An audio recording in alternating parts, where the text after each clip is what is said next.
नमस्कार। Special report में आपका स्वागत है। मैं हूं आपके साथ मनोज गौड़ मानस। स्पेशल रिपोर्ट में आज हम बात करेंगे दिल्ली में तेलंगाना सीएम की बेटी कविता के धरना प्रदर्शन की, यानी भूख हड़ताल की। बहाना मोदी निशाना की बात बजट।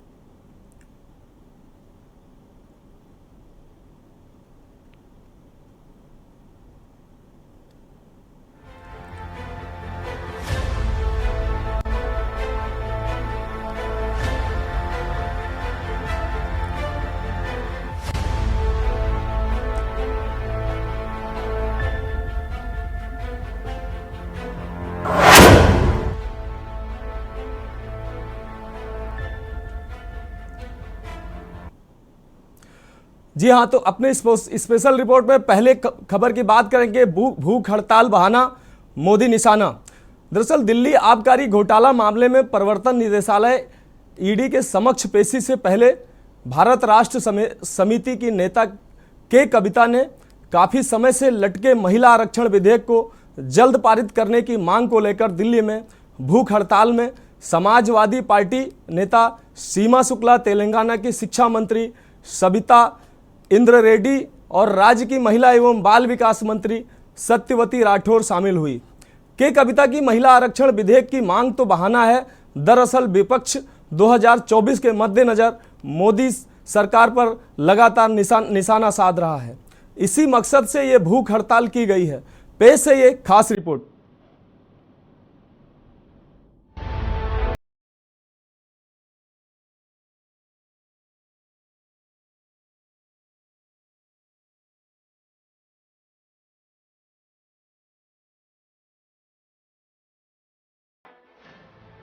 केंद्र सरकार पर महिला आरक्षण विधेयक पारित कराने का दबाव बनाने के लिए तेलंगाना सीएम की बेटी भूख हड़ताल पर बैठी।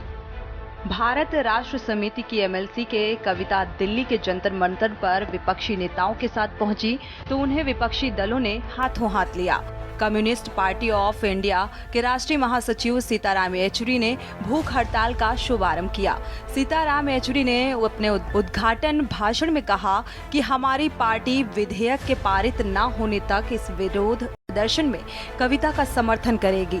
राजनीति में महिलाओं को बराबरी का मौका देने के लिए इस विधेयक को लाना जरूरी है। गौरतलब है कि कविता ने दिल्ली में प्रेस कॉन्फ्रेंस कर जंतर मंतर पर भूख हड़ताल की जानकारी दी थी और बीआरएस की तरफ से ये भी कहा गया कि उन्हें आप के संजय सिंह और चित्रा सरवारा, शिवसेना प्रतिनिधिमंडल, अकाली दल, नरेश गुजराल सहित कई राजनीतिक दलों से शामिल होने की पुष्टि मिली है। लेकिन धरना प्रदर्शन में बीआरएस द्वारा की गई पुष्टि के अनुसार बताए गए प्रतिनिधियों की संख्या कुछ कम दिखी। वहीं आपको बता दें कि भूख हड़ताल के एक दिन पहले कविता ने यूपीए के कार्यकाल के दौरान महिला आरक्षण विधेयक को आगे बढ़ाने के लिए सोनिया गांधी की प्रशंसा की थी। कविता ने भूख हड़ताल शुरू करने से पहले कहा कि भूख हड़ताल उनके एनजीओ भारत जागृति की ओर से आयोजित की जा रही है, जिसमें शामिल होने के लिए सभी राजनीतिक दलों को आमंत्रित किया गया। आपको बता दें कि कविता के भूख हड़ताल के समर्थन में उनके साथ आम आदमी पार्टी, तृणमूल कांग्रेस, माकपा और शिवसेना के उद्धव ठाकरे गुट समेत अन्य पार्टियों के नेता जंतर मंतर पहुंचे। कविता ने कहा कि जिस तरह से पूरी दुनिया का विकास हो रहा है, अगर उसी तेजी से हिंदुस्तान का भी विकास होना है तो महिलाओं को राजनीतिक क्षेत्र में भी भागीदारी मिलनी चाहिए। इस क्षेत्र में भागीदारी मिलने के लिए महिला आरक्षण बिल को लाना बहुत जरूरी है। ये बिल 27 साल से लंबित है। उन्होंने ये भी कहा कि जब तक बिल नहीं आएगा तब तक हम आंदोलन करते रहेंगे। दिल्ली शराब नीति मामले में ईडी की जांच का सामना कर रही कविता के मुताबिक बिल 2010 से ठंडे बस्ते में पड़ा हुआ है और मोदी सरकार के पास 2024 से पहले इसे संसद में पारित कराने का ऐतिहासिक अवसर है। धरने में शामिल पार्टियां और नेता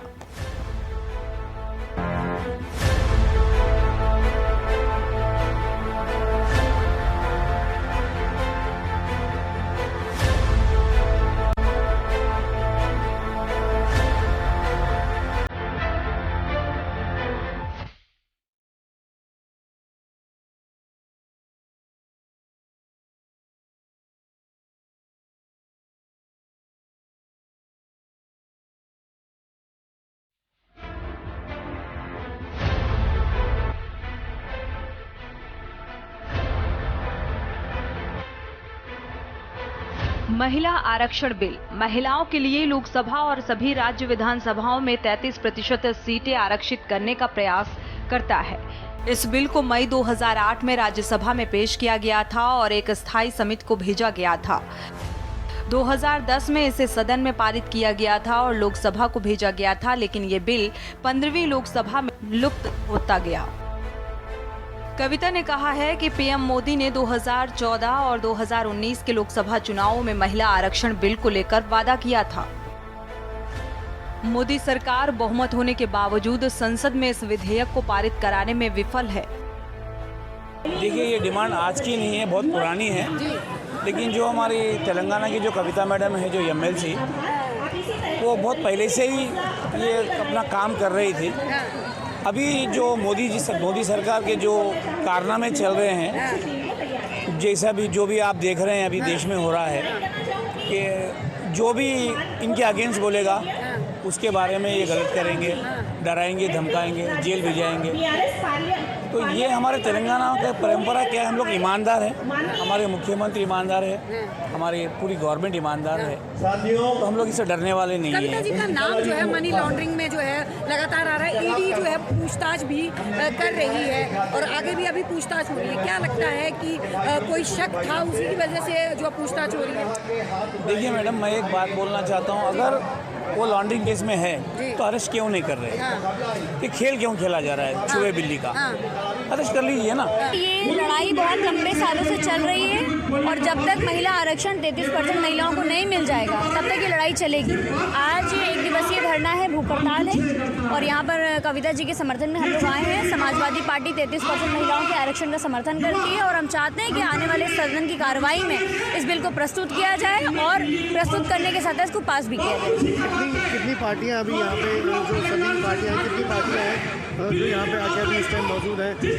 18 से अधिक दल हैं जो यहाँ पर मौजूद हैं और मुझे खुशी है कि सभी वीमेन लीडर आई हैं यहाँ पर और कुछ पुरुष भाई भी हमारे साथ बैठे हैं। हमें बहुत खुशी है क्योंकि हम अपने रिजर्वेशन के अधिकार की लड़ाई सबको साथ में ही लेके लड़ सकते हैं और अगर यहाँ पर पुरुष भी समर्थन कर रहे हैं तो हमारी खुशी है। मैम, अभी आपने देखा 8 मार्च को अंतर्राष्ट्रीय महिला दिवस मनाया जाता है और अफसोस की बात ये रही कि उस दिन त्यौहार हो गया, जिससे अंतर्राष्ट्रीय जो महिला दिवस था वो त्यौहार की भेंट चढ़ गया।